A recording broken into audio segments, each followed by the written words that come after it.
We are here to learn about making a clipping mask. Here's how we'll do it. I already have a project open. I have a landscape style composition because it's wider than it is tall.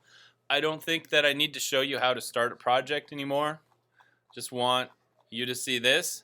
It's called Your Name and Clipping Mask. First off, I need to have a shape, like a vector shape. So I think I'll go in and just start making a kind of random shape here. I have an idea.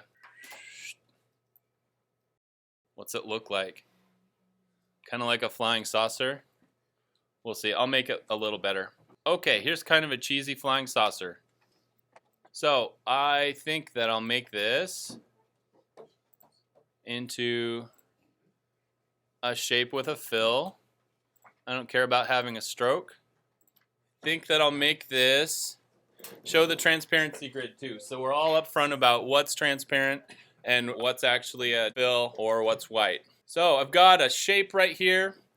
The idea of a clipping mask is basically taking an image and clipping it out, just like you cut out, say, an image from a magazine that already has a picture on it, and I cut it into a shape. So I have initially the shape that we'll start out with, and I think I'll look at my layers. I need to place an image in here to start working with. I already saved one for you guys, and it's called galaxy.jpg. So I go place this into my project. It's pretty big right now because I chose a very high resolution image. So I'm making this a little bit smaller. Alright, so I have a pretty high resolution image, and I really want to have that in my layers underneath my vector shape.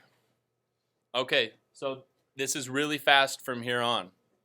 All I have to do is have both of my objects selected using shift so I can select those both. And I need to have my vector shape in the front, layers wise. So you can see my vector shape is up in the front. I have an image behind it. Let's make a clipping mask by going to Object, Clipping Mask, and Make. And that's what a clipping mask is. You can go into your clipping mask, which is in a clipping group, and you can see the initial vector shape as well as the image that's behind it. If you go click and select the original image, you can still go and move it around inside of the clipping mask. So if you needed to resize it or do something else, you can still make that happen. Pretty neat. Let's make a clipping mask with some text. And this will use some of the same techniques that you've already worked with. I'll make that invisible first.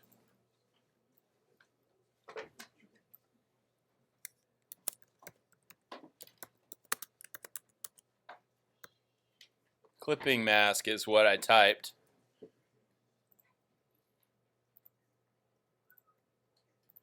Nah, need bigger. Hey, that's all right. And you say Comic Sans is all you'll use? Okay. Bold Comic Sans. In order to do a clipping mask with text, you'll probably figure this out. You first have to take your text and do the same thing you did with it to make your 3D text. Go to Type, Create Outlines. There it is. I have outlines for this. Do the same thing. We'll go place a different image. What should I use this time? This .jpg. See what we find. Yeah, I'll just use this.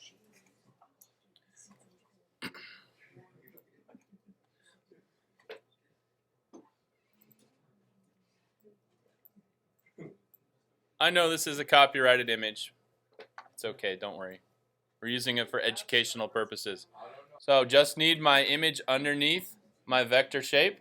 If you're making a clipping mask with text, you will have to go in and select all of the text objects, all of the vector shapes made from that text, holding down shift, you will have to make a compound path out of those. And then I believe that we can make it a clipping mask. Object, clipping mask, make. Boom. There it is. I have a clipping mask in front of a clipping mask. To do the clipping mask skill builder, all you have to do is make clipping mask out of some text with one image and make a clipping mask with another vector object. We'll export that one as PNG using the artboards. Your name clippingmask.png would be perfect.